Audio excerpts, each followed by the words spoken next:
Je m'appelle Isla, j'ai 32 ans et je vis à Phoenix, en Arizona. Il y a 6 ans, j'ai rencontré Logan à une foire d'art locale. Il se tenait devant un stand de peinture à l'huile, les yeux brillants d'excitation, et parlait avec passion de son rêve de devenir artiste millionnaire. À l'époque, je travaillais comme responsable des ressources humaines pour une entreprise pharmaceutique, gagnais un salaire stable et menais une vie rangée comme un tiroir. Mais j'ai succombé au charme insouciant de Logan. Je me suis dit que j'avais peut-être besoin de quelqu'un comme lui pour briser la monotonie de mon monde bien rangé. Nous avons emménagé ensemble après moins de 8 mois de relation. La maison que je payais encore, héritée de mon grand-père, est devenue notre foyer commun. Mais pendant les 6 années qui ont suivi, j'ai été la seule à financer ce toit. Je n'exagère pas. Chaque centime du prêt immobilier, chaque facture d'électricité et d'eau, chaque repas, chaque réparation de voiture ou chaque changement de pneus, j'ai tout payé. Logan a travaillé à temps plein dans le commerce de détail, mais il a démissionné au bout de 3 mois, ne supportant plus la monotonie du travail de 9h à 17h. Depuis, il s'est lancé à corps perdu dans toutes les opportunités. Il a lancé une chaîne YouTube sur la cuisine de rue alors qu'il ne savait pas cuisiner, puis a diffusé des matchs en direct sans que personne ne le regarde. Puis, il s'est lancé dans les NFT, convaincu qu'il était sur la voie de la prochaine grande vague. La dernière fois, il a perdu près de $3000 en une seule semaine en investissant dans une crypto-monnaie appelée Lunar Corgi. J'ai fait un burn-out plus d'une fois, mais j'ai persévéré. Logan avait toujours une façon de dire les choses qui m'attendrissaient. « Crois-moi encore un peu », disait-il en me serrant la main. Et j'y croyais. Je croyais que cette fois serait différente. Que l'homme que j'aimais trouverait enfin sa voie. Mais au fil des années, je n'ai eu qu'un petit ami rivé à son écran d'ordinateur, portant des écouteurs comme s'il était en mission nationale, pendant que je quittais le travail à 18h pour aller chercher le dîner à l'épicerie. Il oubliait les anniversaires, mais pouvait nommer toutes les mises à jour d'un jeu en ligne. Il ne savait pas faire cuire des nouilles, mais pouvait parler sans arrêt pendant 3 heures du modèle financier du métavers. Quand des amis me demandaient pourquoi j'étais resté, je forçais un sourire et disais quelque chose sur la patience. La vérité. J'avais juste peur d'admettre que j'avais perdu espoir. Mais au fond, je savais que je me mentais. Je n'aimais pas le Logan qu'il était devenu. J'adorais l'idée de l'homme que j'espérais qu'il deviendrait. Un jour, je lui ai suggéré de prendre un emploi à temps partiel juste pour m'aider à payer l'essence ou les courses du petit déjeuner. Il a ricané. Isla, connais-tu quelqu'un qui est devenu riche en travaillant? À temps partiel? Je suis restée silencieuse. Je commençais à avoir peur de moi-même, j'avais peur de m'être habitué à être sous-estimé, à porter le poids de cette relation comme une entreprise en faillite. Je refusais de lâcher prise, car j'avais déjà trop investi. Je ne lui ai jamais proposé de devenir PDG. Je voulais juste un partenaire, pas un enfant adulte s'accrochant au titre d'artiste inconnu. Mais Logan croyait que c'était lui qui faisait le plus important, qu'il posait les fondations de l'avenir. Et celle qui payait chaque brique de ces fondations, et qui les regardait ne jamais pousser d'un seul étage, c'était moi. Tout a basculé un lundi après-midi. Je venais de terminer une garde de 10 heures à l'hôpital lorsque Logan m'a envoyé un texto, « Rentre tôt.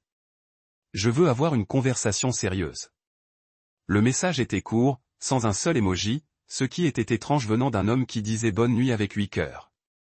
Quand je suis entré, il était déjà assis à la table à manger, les cheveux soigneusement peignés, portant la chemise bleue que je lui avais offerte pour son anniversaire 3 ans auparavant. Il fixait le grain du bois, ses doigts traçant des lignes invisibles. « Il faut qu'on arrête », dit-il d'une voix étrangement calme. J'ai ri, non pas parce que c'était drôle, mais parce que mon cerveau refusait de prendre le mot au sérieux. « Tu plaisantes, hein? Arrêtez quoi? Tu viens de décrocher un contrat à $1 million et tu as oublié de me le dire? » Logan n'a pas ri. Son regard était si sérieux que ça m'a glacé le sang. « Tu ne contribues plus vraiment à cette relation. Isla, tu rentres fatigué, tu laisses tes affaires partout, tu laisses la vaisselle s'empiler. Cette maison est toujours en désordre, et j'ai l'impression de devoir porter tout le poids émotionnel. » Je me suis figé. L'homme qui n'avait jamais sorti les poubelles me disait qu'il portait le poids émotionnel. Poids. L'homme avec qui je servais les repas à côté de son ordinateur pendant qu'il créait un logo pour ma marque personnelle me reprochait de ne pas entretenir notre espace de vie. Je me suis observé avant de m'asseoir en face de lui. « Tu es sérieuse? » « Je suis sérieuse », a dit Logan d'un ton sec. J'ai besoin d'espace pour m'épanouir, pour me redécouvrir. Tu me fais me sentir limité. J'ai esquissé un sourire crispé. Comment? En payant toutes les factures pour pouvoir passer 6 ans à te trouver. Mais l'histoire ne s'est pas arrêtée là. Dans les jours qui ont suivi, Logan a commencé à se comporter comme si la maison lui appartenait. Il m'a dit d'un ton très décontracté que je pourrais peut-être emménager chez ma mère pendant un moment, pour qu'on ait tous les deux de l'espace. Il a même suggéré, où tu pourrais louer un studio à Tampa. C'est plus proche de ton travail de toute façon. J'ai laissé le silence s'éterniser, curieuse de savoir jusqu'où il était allé dans ses rêves. 3 jours plus tard, je l'ai vu scotcher un plan de réaménagement du salon sur le réfrigérateur. Il disait vouloir libérer l'espace pour des vidéos TikTok. J'ai regardé son plan griffonné, son soi-disant croquis conceptuel. Je n'ai pas dit un mot. Le lendemain, je l'ai entendu au téléphone prendre rendez-vous avec un dresseur de chiens. Quand je lui ai demandé, il a souri. Je pense adopter un husky. Maintenant que plus personne ne m'en empêche, je peux m'en occuper correctement. Le point de bascule est arrivé vendredi soir. Je suis entré dans le vieux bureau où je gardais mon bureau de lecture et j'ai vu qu'il avait été vidé. Chaque étagère, l'imprimante, même la photo de mes grands-parents avaient disparu. À leur place, un bureau de jeu, des LED bleues et une pancarte indiquant « Logan Studio, New Era ». « Que as-tu fait de mes affaires ?» ai-je demandé doucement. Je les ai rangées. Cette pièce est maintenant mon bureau créatif. Tu peux utiliser la chambre pour travailler si tu veux. Ça ne me dérange pas. Il n'y avait plus rien à dire. Je me suis retourné et je suis sorti, laissant derrière moi les souvenirs de ma famille, enfouis sous sa dernière obsession. Cette nuit-là, j'étais allongé dans mon lit, les yeux rivés au plafond. J'ai senti quelque chose se briser en moi. Comme quand on réalise enfin qu'on s'est accroché à une corde trop longtemps et qu'il ne reste plus qu'une illusion. Logan pensait que j'allais faire mes bagages et partir. Il pensait avoir repris ses droits. Mais il a oublié un détail crucial, cette maison n'a jamais été la sienne. J'ai commencé à élaborer mon plan. Sans un mot de protestation. Sans un soupir de frustration. Je ne lui ai rien donné à réagir. Au lieu de cela, je lui servais du café tous les matins. J'achetais toujours le dentifrice qu'il aimait, je faisais toujours semblant de sourire quand il n'arrêtait pas de parler de sa dernière stratégie de marque personnelle. Ce n'était pas du pardon, c'était de l'observation. Logan semblait plus sûr de lui que jamais. Il a commandé des sushis en livraison via mon compte, s'est assis au milieu du salon comme s'il diffusait en direct pour des millions de personnes. Il a même envoyé un email à d'anciens camarades de classe pour les inviter. Pour découvrir le nouvel espace, c'est-à-dire ma maison. Je n'ai pas évoqué le fait que je payais encore mon prêt immobilier. Je n'ai pas réagi à sa story Instagram qui disait « Nouvel appartement, nouveau voyage ». Oui, il a bien dit un nouvel appartement. En référence à la maison où j'avais vécu pendant près de 10 ans. J'avais besoin qu'il s'imprègne encore plus de l'illusion. Et Logan était très doué pour ça.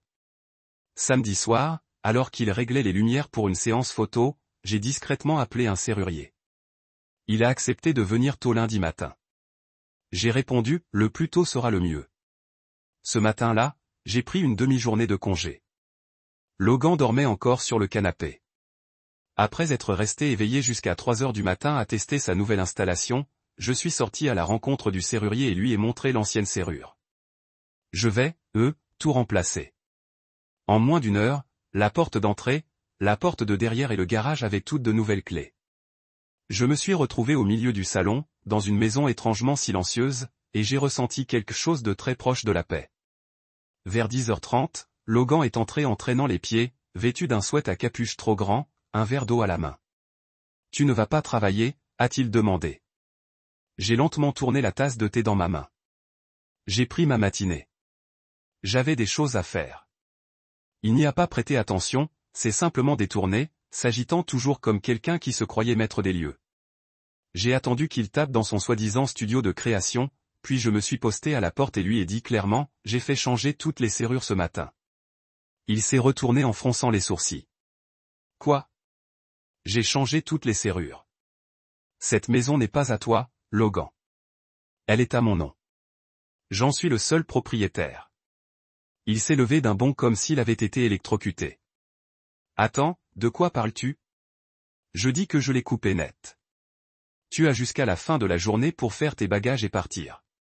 Si tu as besoin d'une copie imprimée de l'acte de propriété, je peux te l'obtenir maintenant.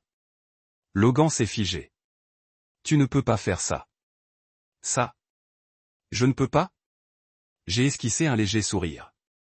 Tu es sûr? On vit ensemble depuis 6 ans.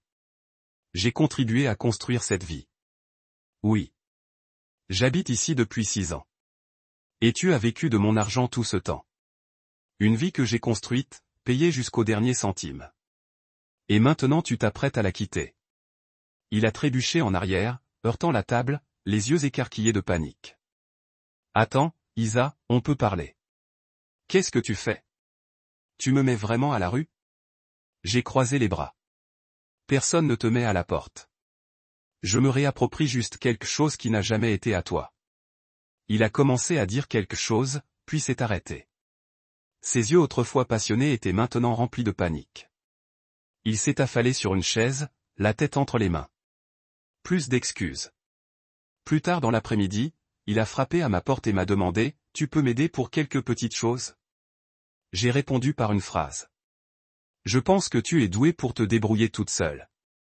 Tu as dit que tu avais porté ce foyer, n'est-ce pas ?» À 20h, Logan est sorti avec 3 sacs. Pas d'au revoir. Je me suis assis dans le salon, j'ai allumé la chaude lumière jaune et j'ai entendu le vent souffler sur le porche. J'ai cru que ça finirait quand Logan est sorti avec 3 sacs, l'ego blessé. 2 jours plus tard, j'ai reçu un message de Sadie, une ancienne collègue de Logan que j'avais rencontrée à quelques reprises lors de réunions.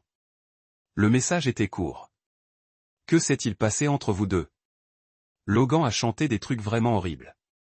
Avant que je puisse répondre, Sadie m'a envoyé une capture d'écran.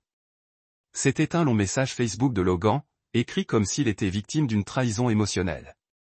Pendant 6 ans, j'ai sacrifié ma vie personnelle pour soutenir la femme que j'aimais, pour finalement être expulsé du foyer que j'avais contribué à construire. Elle n'a pas seulement utilisé mon amour. Elle a utilisé son pouvoir financier pour m'effacer de tout. Ce n'est pas une histoire de rupture. C'est une histoire de trahison. J'ai éclaté de rire. Il inventait avec audace une histoire complètement opposée. De la réalité. Puis, le 4e jour après la rupture, j'ai reçu un appel d'un numéro inconnu. Une douce voix féminine m'a dit « Bonjour, je m'appelle Élise. » J'hésitais à appeler, mais je viens d'apprendre des choses sur Logan, et je pense que tu devrais le savoir. Il s'avère qu'Élise avait rencontré Logan lors d'un événement de réseautage créatif dans le centre-ville de Phoenix, quelques semaines avant qu'il ne rompe avec moi. Élise ignorait qu'il vivait avec une petite amie jusqu'à ce qu'elle voie une de mes publications sur les réseaux sociaux. Lorsqu'elle l'a confronté, Logan a esquivé la vérité, lui disant que j'étais juste une vieille amie qui lui avait demandé de garder la maison pendant mon absence. La voix d'Alisa tremblait encore. Il a dit que la maison vous appartenait à tous les deux, mais que tu étais jalouse et que tu essayais toujours de le faire taire. Je ne blâmais pas Élise.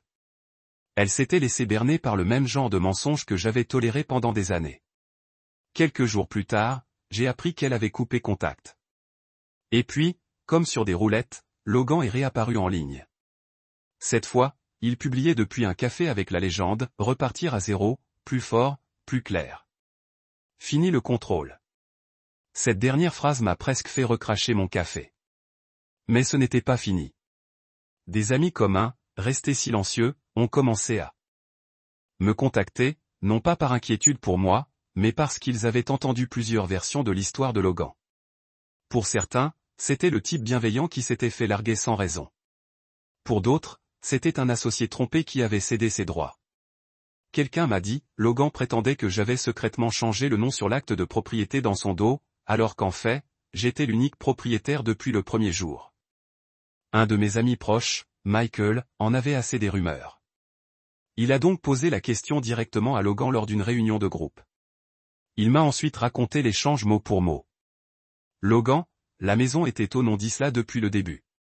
Tu n'as jamais payé un centime. Pourquoi fais-tu comme si on t'avait volé quelque chose? Logan a ri et haussé les épaules. Tu crois que ces choses sont invisibles? J'ai investi du temps, des émotions. Personne ne comprend les efforts que j'ai fournis. Michael l'a simplement regardé et a répondu, les adultes investissent avec des actes, pas avec des mots.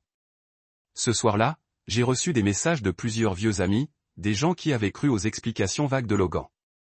Ils se sont excusés de n'avoir entendu qu'une seule version des faits et ont dit espérer que j'allais bien. Je n'ai pas répondu à tout le monde. Je leur ai simplement envoyé la même phrase à tous.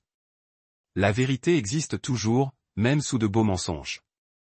La dernière fois que j'ai entendu parler de Logan, il dormait chez un ami d'université à Mesa. Un ami qu'il qualifiait de conformiste médiocre. Et ce soi-disant studio de création, je l'ai transformé en espace de yoga matinal. Calme, ouvert, et sans échos illusoires dans les murs. Je pensais ne pas être quelqu'un qui aime faire du bruit. Mais quand le silence est utilisé pour déformer la vérité, j'ai su qu'il était temps de parler. Ce matin-là, je me suis assis devant mon ordinateur portable avec une tasse de café et un épais dossier. Je n'étais ni en colère, ni amer. J'ai juste senti qu'il était nécessaire de clarifier les choses une fois, fermement et avec des faits. J'ai discuté avec un groupe Facebook et ajouté près de 20 connaissances communes. Des amis de Logan qui avaient appris son départ à quelques membres de sa famille dont je savais qu'ils avaient encore un faible pour moi. Après avoir écrit une brève introduction, j'ai commencé à joindre chaque élément. Une photo de l'acte de propriété de la maison, portant uniquement mon nom, signé en janvier 2015, 3 mois avant l'emménagement de Logan. 6 ans de factures de services publics, électricité, eau, internet, tout à mon nom. Pas un seul paiement du compte de Logan. Les photos des contrats de voiture, de l'assurance, et même la facture du nouveau réfrigérateur que j'ai acheté l'année dernière. Tous les frais étaient à ma charge. Une courte vidéo de notre caméra de surveillance où Logan a plaisanté. Vivre chez ma copine, un style de vie minimaliste à son apogée. J'ai terminé le message ainsi. Je ne suis pas là pour polémiquer. Je ne blâme ni n'insulte personne. Je tiens juste à clarifier les choses, car je ne laisserai personne réécrire mon histoire avec de la fiction. Le message a été envoyé en moins de 5 minutes. Les réponses ont afflué. Certaines ont réagi avec stupeur. Quelques anciens amis de Logan ont immédiatement quitté le groupe, probablement par gêne. Mais la plupart m'ont envoyé un message privé pour exprimer leur surprise. L'un d'eux, Marcus, le meilleur ami de Logan à l'université, a écrit « Je ne savais vraiment pas que c'était comme ça. Merci de m'avoir montré la situation dans son intégralité. » J'ai fermé l'écran, sans plus lire. Prochaine étape, ranger le désordre. Quand Logan est parti, il avait abandonné beaucoup de choses, de sa chaise de jeu et de son casque à la batterie électronique qu'il avait acheté pendant sa période « Je vais être musicien ». J'ai appelé une association caritative locale qui aide les étudiants et les jeunes adultes à se lancer à leur compte. En moins de 2 heures, une équipe de bénévoles est arrivée chez moi. J'ai remis chaque objet avec un léger soulagement. Tandis qu'ils transportaient la dernière chaise de jeu jusqu'à la camionnette, j'ai simplement dit que l'une d'elles avait été beaucoup utilisée, mais qu'elle n'avait jamais rien donné de durable. Espérons que la prochaine personne s'en sortira mieux. Cet après-midi-là, j'ai fouillé dans mes anciens emails et j'ai trouvé les coordonnées des parents de Logan, Richard et Kathleen Morgan. Ils avaient la soixantaine et vivaient à Flagstaff. Je les avais rencontrés à plusieurs reprises. Ils étaient gentils, polis et avaient une confiance inébranlable en leur fils. Je leur ai écrit une lettre respectueuse, pas une diatribe ni une critique, juste un résumé de la vérité, accompagné de quelques documents à l'appui. À la fin de la lettre, j'ai écrit « Je sais que vous avez cru autrefois que Logan cherchait simplement sa voix. Je le crois aussi. Mais parfois, le silence permet de nourrir une fausse histoire. Je ne veux pas finir dans le ressentiment, mais je ne laisserai pas non plus quelqu'un me réduire à un rôle secondaire dans ma propre vie. » Il n'y avait aucune attente. Pourtant, 2 jours plus tard, un email de Madame Kathleen est arrivé. Vous ne nous devez aucune explication, mais je vous remercie de m'en avoir donné une. Logan était un bon garçon, mais nous avons été trop indulgents. Je ne lui trouverai plus d'excuses. Merci d'avoir gardé votre gentillesse même quand tout est allé trop loin. Je vous souhaite la paix. Vous la méritez. J'ai lu cette phrase, tu ne nous dois pas d'explication, encore et encore. Et j'ai réalisé que je venais peut-être enfin de me rembourser une dette envers moi-même.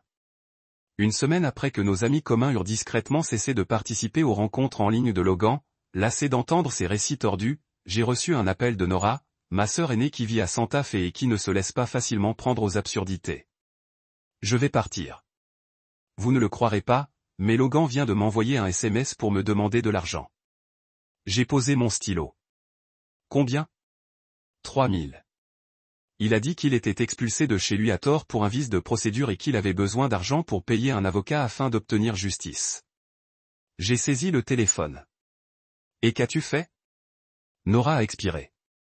Je n'ai pas dit non, mais avant de transférer quoi que ce soit, je lui ai demandé de signer un contrat de prêt avec des conditions de remboursement claires et de fournir le titre de propriété de son véhicule en garantie. J'ai même fait authentifier le tout par un ami avocat. Je n'ai pas pu m'empêcher de sourire. Logan avait peut-être trompé les émotions des gens, mais pas une stratège financière comme ma sœur. Il a bel et bien signé, ai-je demandé, encore incrédule. Je crois qu'il est désespéré, a dit ma sœur. Quand j'ai demandé la carte grise de sa voiture en garantie, il l'a envoyée en moins de 5 minutes. Quelque chose en moi a sombré. Logan n'avait rien compris. Il se battait juste pour s'accrocher au dernier lambeau de son illusion. Mais il ne s'est pas arrêté là. 2 jours plus tard, Sadi, celui qui m'avait envoyé la capture d'écran de la publication Facebook de Logan, m'a envoyé un nouveau message. Il venait de lancer une campagne GoFundMe. J'ai cliqué sur le lien et j'en ai eu du mal à croire. La page s'intitulait « Aidez-moi à récupérer ma maison volée ». En dessous se trouvait une longue description affirmant que Logan avait été dépouillé de sa maison par une petite amie qui avait secrètement modifié des documents légaux, qu'il avait investi du temps, de l'argent et de l'amour dans la construction de cette maison, et qu'il ne lui restait plus qu'une vieille voiture et un cœur brisé. Plus je lisais, plus j'avais froid. Logan n'enjolivait pas les choses, il inventait carrément. Il avait même utilisé une photo du porche de ma maison comme couverture de la campagne. Il y a eu quelques commentaires compatissants, une poignée de partages. Le total des dons s'élevait à $780. La façon dont Logan s'est glissé dans le rôle de la victime, sans effort et avec conviction, m'a glacé.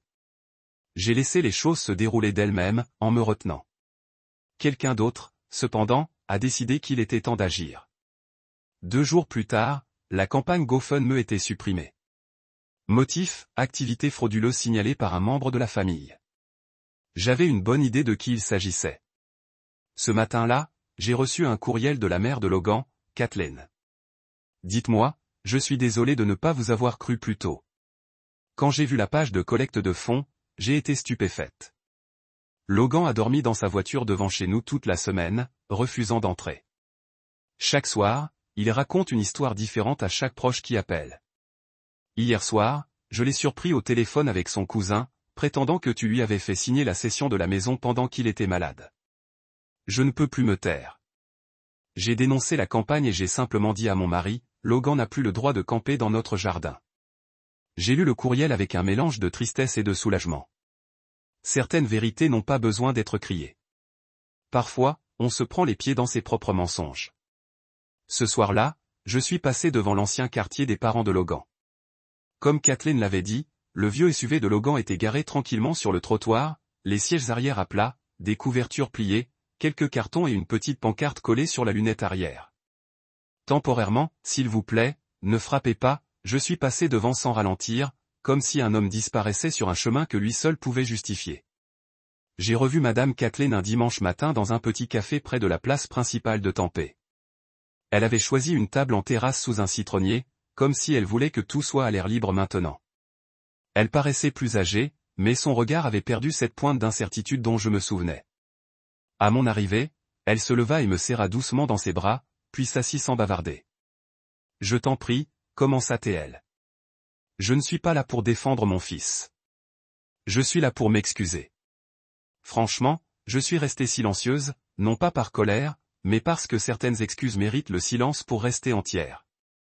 Vous savez, poursuivit-elle, la semaine dernière, Logan dormait encore dans sa voiture, juste devant notre pelouse. Mon mari laissait faire, et moi, je regardais par la fenêtre. Chaque matin, il partait, puis revenait avec une nouvelle histoire. Quelqu'un investissait dans sa dernière idée. Un avocat préparait les papiers pour récupérer la maison. Une nouvelle petite amie venait le chercher. Je la regardais en inclinant la tête. Tu l'as cru? Elle laissa échapper un rire triste et discret.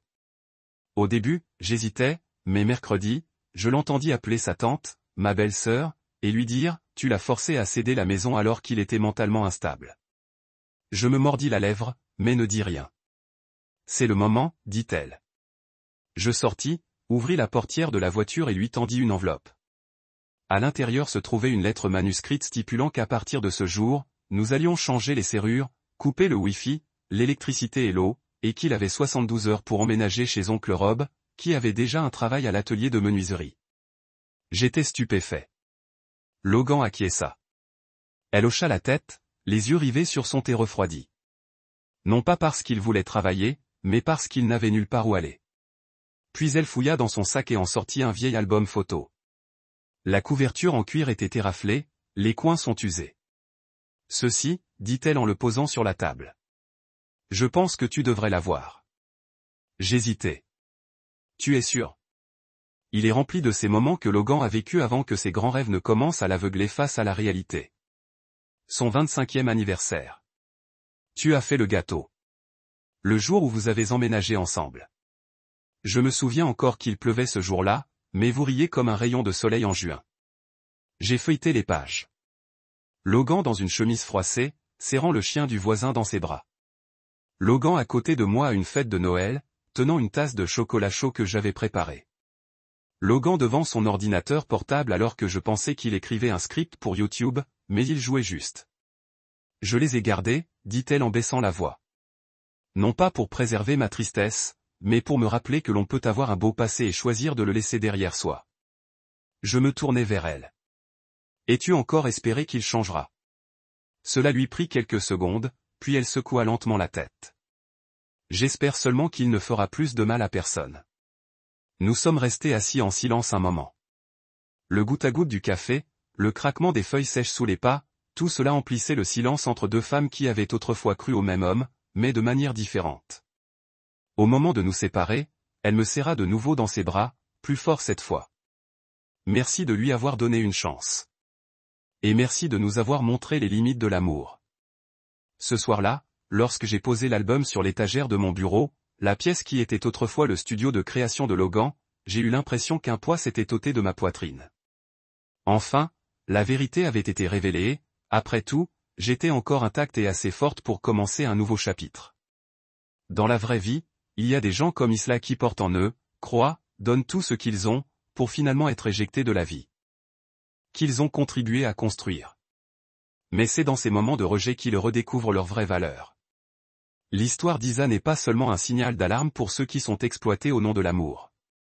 C'est un rappel que la gentillesse n'est pas synonyme de soumission. Et lorsque la vérité éclate au grand jour, celui qui a été rejeté s'en va souvent. Je repars avec la paix la plus profonde. Que pensez-vous de la décision d'Isla et de la façon dont elle a géré Logan? Partagez vos impressions dans les commentaires ci-dessous. N'oubliez pas de suivre la chaîne pour découvrir d'autres histoires touchantes sur l'amour, la famille et l'épanouissement personnel.